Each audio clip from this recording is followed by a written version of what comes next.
कीजिए, लोग जुड़ेंगे। धन्यवाद। सुप्रीम कोर्ट को मैं धन्यवाद देता हूं कि आपने स्वर्णों को दर्द को समझा। भारतीय जनता पार्टी द्वारा अमित शाह मोदी जी द्वारा जो ऑर्डिनेंस लाया गया था, यूजीसी बिल, काला कानून, उस पर आज सुप्रीम कोर्ट ने रोक लगा दिया और 19 मार्च तक इस पर रोक लगा दिया गया।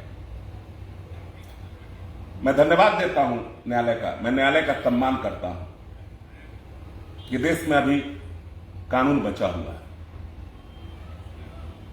शिक्षा जैसे संस्थान पे यूजीसी को नोटिस किया गया, कमीशन को, और 19 तारीख तक जवाब मांगा गया। अभी मेरे पास ऑर्डर का कॉपी नहीं आया है। ये 4 बजे के करीब में मेरे पास ऑर्डर का कॉपी आ जाएगा। ऑर्डर का कॉपी देखने के बाद मैं बताऊंगा कि यूजीसी को, कमीशन को, सुप्रीम कोर्ट न्यायालय ने किन किन मुद्दों पे जवाब मांगा है, नोटिस किया है। और रात्रि को 8 बजे आकर आप लोगों के बीच में सारी जानकारी उपलब्ध कराऊंगा। लेकिन हम न्यायालय का सम्मान करते हैं। स्वर्ण समाज, हमने घोषणा कर रखा था, विशाल भैया ठीक बोल रहे हैं ना, ये विशाल भैया हुए हमारे मित्र, दानापुर क्लब के मालिक हुए। यहां पर शादी विवाह का फंक्शन होता है इस क्लब में, मेरे बड़े अच्छे मित्रों में आते हैं। तो हमने घोषणा कर रखा था 1 तारीख को महापंचायत, 1 फरवरी को गांधी मैदान में, और लगभग 60 से 70 हजार टेलीफोनिक फोन 2 दिन के अंदर आया था। लोगों का उल्लास, स्वर्ण समाज के लोगों का, भूमिहार समाज का, ब्राह्मण समाज का, ललाजी समाज का, क्षत्रिय मंच का, परशुराम मंच का, पहली बार ऐसा लग रहा था कि अगर 1 तारीख तक सुप्रीम कोर्ट का आदेश नहीं आता तो ये पटना में ऐतिहासिक हो जाता।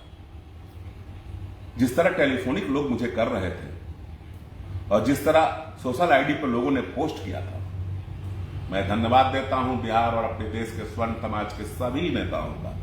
मैं सभी को दिल से धन्यवाद देता हूं। इसी तरह अपने हक का आवाज उठाते रहिएगा।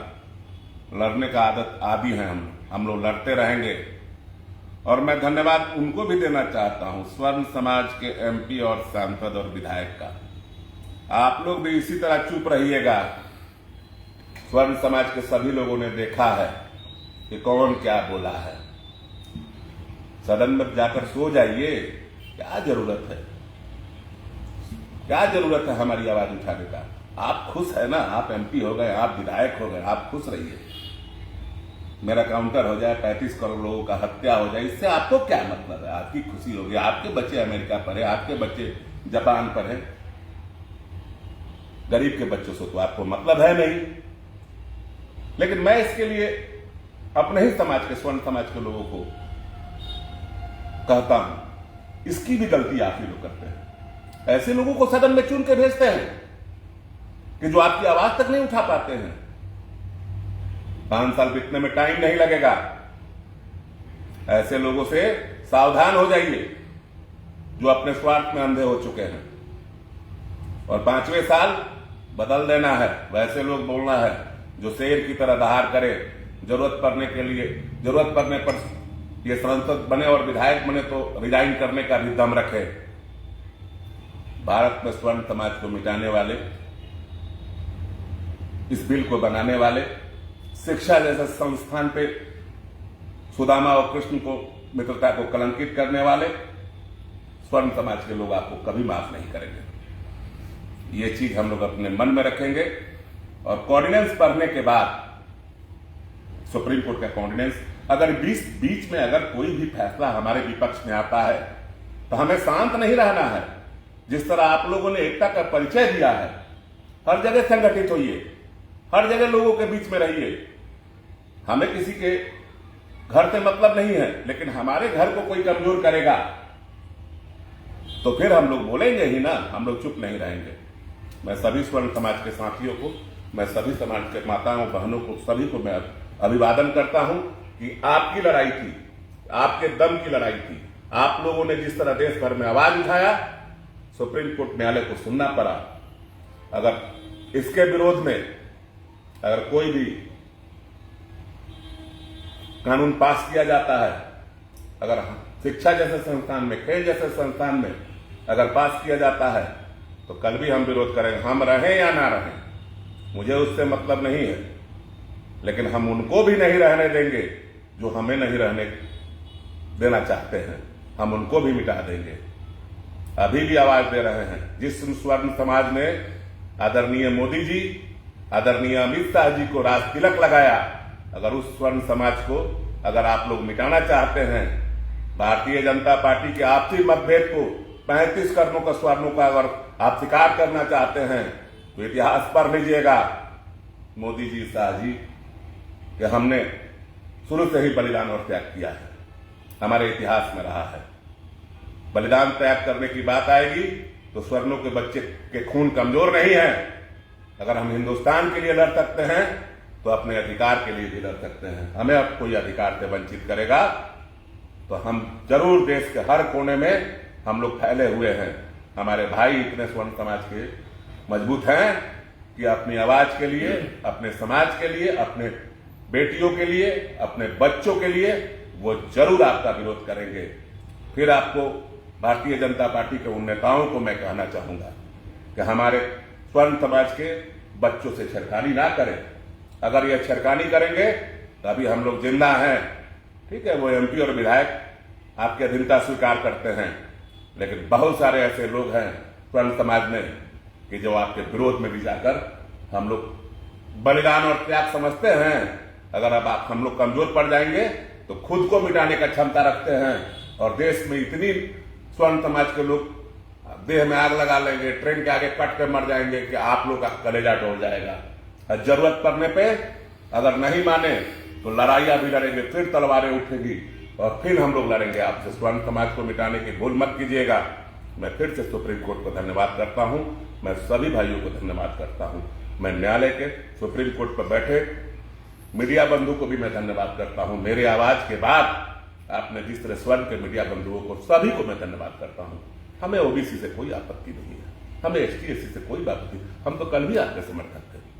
हम लोग तो आपको बसाते हैं, हम लोग तो चाहते हैं कि हम लोग एक साथ बैठे, हम लोग एक साथ खाएं, हम लोग एक साथ बोले, पहले की तरह जैसे महाभारत और रामायण में सभी शूद्र के बच्चे और सभी स्वर्ण के बच्चे एक साथ बैठ के शिक्षा ग्रहण करते थे। उस समय कहां कोई कानून होता था। आप लोग भी समझदार बनिए, हम लोग हाथ बढ़ा रहे हैं, हम लोग भी चाहते हैं कि आप लोग आगे बढ़िए। कहां हम लोग 33% में हम लोग जाकर किसी को गाली गलौज या मंडल आयोग का विरोध करते हैं, हम लोग चुप हो गए। आपको लोगों को लगता है कि हम लोग शोषित हुए हैं, तो स्वर्ण समाज शोषित नहीं किया है। देश में अंग्रेजों ने राज किया, देश में बाबर राज किया, देश में बहुत सारे लोग राज किए, उन लोगों ने आपको शोषित किया था। इसकी जिम्मेवारी आप हम लोग को देंगे। हम लोग तो आपके लिए लड़े, हम लोग तो आपको हिंदुस्तान में बचाएं, हम लोग तो देश के लिए लड़े। और इसको आप लोग किस ढंग से पेश कर रहे हैं। सोशल आईडी पे कुछ यूट्यूबर है जो अपने आप को बहुत तेज समझ रहे हैं। तेज मत समझिए, हमको अनपढ़ कह रहे हैं। अरे कभी बैठिएगा, आपको मालूम नहीं है ड्यू के प्रोडक्ट हैं हम। 99 में केएमसी कॉलेज के प्रेसिडेंट रहे हैं। आपके जैसे स्टूडेंट मेरे क्लास में बैठते हैं, हम प्रिंसिपल आपके होंगे। एगो है यूट्यूबर, इसको भैया लिख के अनपढ़ कहता है। अरे तुम्हारे जैसा लोग को बैठ के पढ़ा देंगे, आना कभी मेरे पास। तुमको इतिहास का मालूम क्या है, छाली चिरा कर पैसा कमाते हो। हम तुम्हारा नाम भी नहीं लेंगे कि तुम्हारा नाम लेने से मेरा जबान गंदा हो जाएगा। जल्दी मुलाकात होगी। अनपढ़ नहीं है, कितना पढ़े लिखे हैं हम तुमको बताएंगे। हमको नहीं मालूम है कि हम पढ़ाई करके ड्यू से आए, कराची जेबीएस कॉलेज से पढ़े, तब गरीबों के बीच में रहते हैं। तुम्हारे जैसा यूट्यूब और फेसबुक से पैसा नहीं कमाते हैं, देख लेना। अगर 1 रुपया भी कमाते हैं तो मेरे औलाद पे पर मैं कभी भी यूट्यूब फेसबुक से पैसा नहीं लेता हूं। अगर जिस दिन यूट्यूब चैनल लॉन्च भी करना होगा तो मैं पूरे समाज के सामने लॉन्च करूंगा और कहूंगा कि इसमें 1-1 रुपया जो आएगा वो गरीबों के बीच में जाएगा और 1-1 चीज का ब्यौरा दूंगा। उससे मेरा खर्चा नहीं चलता है। भगवान ने 2 हाथ दिया है, 2 पैर दिया, तुम्हारे घर का खर्चा चलता होगा। सुधीर सिंह का घर का खर्च मैं कमाकर अपना जिंदगी गुजारता हूं और तुम अभी बहुत सोचने में दूर हो, अनपढ़ कहते हो, पढ़ाई का मतलब समझते हो। जब मन करता है जो लिख देते हो, नहीं बोलते हैं तो हम नहीं बोलते हैं तो इसका मतलब हम तुमको कमजोर समझते हो। अरे गलती से तुम्हारा नाम बोल देंगे ना तो पैंट गीला हो जाएगा, लेकिन तुम्हारा नाम नहीं बोलेंगे उस लायक तुम हो नहीं। बाकी बहुत बहुत न्यायालय को धन्यवाद है। क्या विशाल भैया आपको कैसा लगा? बहुत इस फैसले से आप भी खुश होंगे? बहुत, सब कोई खुश है, क्योंकि आप भी चाहते थे कि शिक्षा जैसे लोगों पे शिक्षा में तो भैया वैसे भी मतलब नहीं करना नहीं चाहिए। आपके भी क्लब में हर कास्ट के लोग आते हैं, बिल्कुल। आप जिस तरह हमको कुर्सी पे बैठा है उनको भी बैठाते हैं, उनको भी कॉफी पिलाते हैं। कहीं कोई मतलब भेदभाव है ही नहीं। क्यों ऐसा भेदभाव? भारतीय जनता पार्टी ऐसा भेदभाव, ऐसा राजनीति गंदा राजनीति हो रहा है। और शिक्षा जगत में तो वैसे भी कोई मतलब ऐसा आरक्षण होना ही नहीं चाहिए। जो जिसका जो प्रतिभा है एग्जाम दे, पास करे, और किसी का मतलब क्या ओबीसी हो या SC/ST हो, किसी के साथ मतलब गलत दुर्व्यवहार नहीं होना चाहिए, चाहे किसी समाज किसी जात का हो। बस तो हम लोग तो यही चाहते ही थे कि जैसे सबका प्रतिनिधि बनाया जा रहा है तो समान समाज का ही बना दीजिए। छात्र मतलब छात्र, शिक्षा मतलब शिक्षा, उसमें कोई गंदी राजनीति नहीं आनी चाहिए। बिल्कुल कोर्ट की तरफ से जो भी आदेश आया उसका हम लोग सम्मान करते हैं और धन्यवाद देते हैं अपने साथियों को। बिल्कुल स्वर्ण साथी ही नहीं, हमको लगता है कि ओबीसी के भी बच्चे भी अंदर से बहुत सपोर्ट कर रहे हैं। छात्र को ये सबसे कोई मतलब नहीं, ये सब राजनीति में ये छात्र है। ओबीसी के बच्चे भी हमारे समर्थन कर रहे थे। मैंने देखा कि कभी भी किसी भी यादव के बच्चे को मैंने नहीं देखा कि वो लाइव आकर चाहे कुछ आकर बोले। कुछ चंद लोग जो है ना भैया, सभी लोग अंदर सब सपोर्ट, क्योंकि वो ST/SC का मुकदमा जो है, आप बताइए विशाल भैया, पढ़ाई पीरियड पे अगर ST/SC जैसे मुकदमा हो जाता है, वो लड़का जेल चला जाता है तो उसको कहां से विकास मिलेगा? कैरेक्टर सर्टिफिकेट को मिलेगा? उसके जीवन को बर्बाद किया जाता है। बच्चियां स्कूल में पढ़ने जाती हैं, अगर कोई गंदा कमेंट करता है और बच्चियां उनका जवाब देती हैं, बच्चियां उनको उल्टा बोल देती हैं, तो इसका मतलब उस पर मुकदमा कर दिया जाएगा। तो क्या करेंगे स्वर्ण की बच्चियां, क्या करेंगे स्वर्ण के बच्चे? हम लोग भी कॉलेज में पढ़े, कहाँ आज तक ऐसा कोई जात पात एक रूम में रहते थे। मुझे आज भी याद है कि हम लोग भैया रांची पढ़ते थे, बादशाह प्रसाद आजाद जी के लॉज में, जो राजद के MLC हुआ करते थे। मैं उसी लॉज में रहकर लालू राबड़ी ब्लॉक बना कर रखे थे। सर हमको बहुत मानते थे। हम लोग 8 लड़के एक रूम में रहते थे, बड़ा लॉज था, उसमें हरिजन के भी बच्चे थे, उसमें यादव के भी बच्चे थे, हम भी थे, भूमिहार समाज के भी बच्चे थे। कहाँ हम लोग कभी कुछ लेके वो लोग आया तो हम लोग खाते थे। शिक्षा पढ़ते वक्त तो ऐसा होता ही नहीं था। ये तो हमको लगता है कि भैया ये राजनीतिक गति का खेल है ना भैया। आपका तो एक नारा भी है, जो साथ है वही जात है। जो साथ है वही जात है। और हम लोग भाई इस चीज को नहीं मानते हैं। प्लीज आप लोग भी मत मानिए, नेताओं से दूर रहिए। मैं फिर से ओबीसी के बच्चों से, ST/SC के बच्चों से, स्वर्ण के बच्चों से, बस इन नेताओं के बात पर ध्यान मत दीजिए। ये आपके अधिकार नहीं दिला रहे हैं, ये आपके भाईचारे को खत्म करा रहे हैं, अलग अलग करा रहे हैं। क्या लगता है कि अलग होने से हम मजबूत हो जाएंगे, हिंदुस्तान कमजोर होगा? आखिर 100% से 85% लोगों को समाप्त किया जाता है, तो फिर लड़ना तो आपको है। लड़िएगा, लड़ाई भारत पाकिस्तान का लड़ाई होता है तो जाइए ना, लड़िए। हम कहाँ मना करते हैं? सबसे स्वर्णों का लाश आता है, कहाँ आप लोग भी तो आते हैं दुख में। आप लोग कहाँ कहते हैं कि नहीं ऐसा नहीं होना चाहिए? EVS जैसे कानून पर 10% मिला है, उसको आप पढ़ लीजिए। पूरी तरह से हम लोग अधिकारी नहीं हुए। मोदी जी और अमित शाह जी स्वर्ण के ST/SC के बच्चों को मैं मांग करता हूं सरकार से कि आपको आर्थिक रूप से सर्वे करा लीजिए। अगर ST/SC के बच्चे अगर कमजोर है तो उनको जमीन दान कीजिए, बिल्कुल सरकारी जमीन को दान कीजिए। जितने लोग सरकारी जमीन को आप विधायक और MP को दे रहे हैं, तो क्यों नहीं ST/SC को बच्चों को दिया जाए भैया? जो बिल्कुल गरीब है उनको दे देना चाहिए। सरकार को यह फैसला करना चाहिए।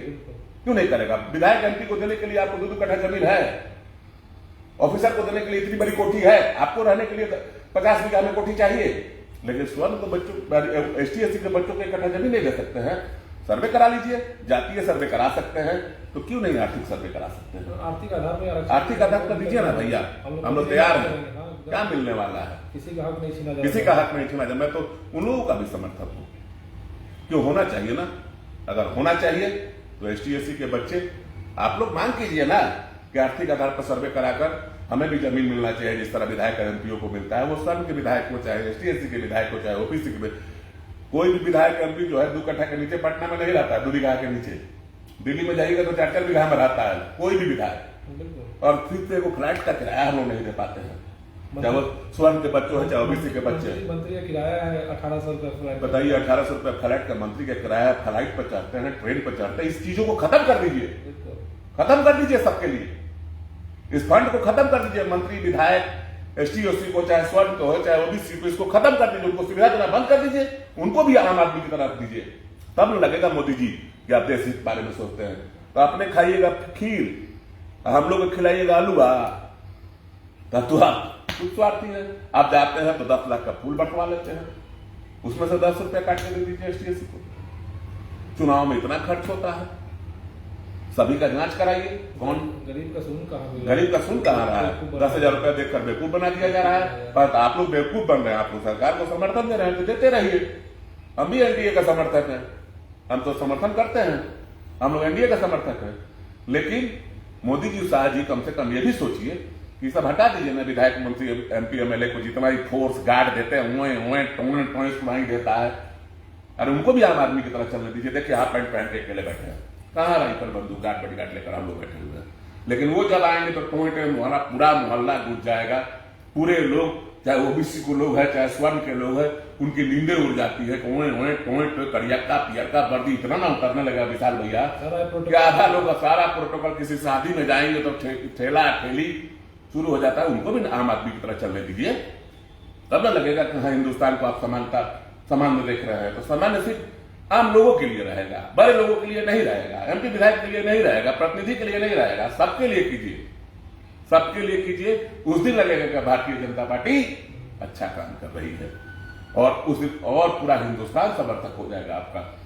अरे खुद कीजिएगा तो 2 लाख होंगे प्रतिनिधि, जहां पर 140 करोड़ का समर्थन लेना है तो 2 लाख को आम आदमी बना दीजिए, तब ना लगेगा।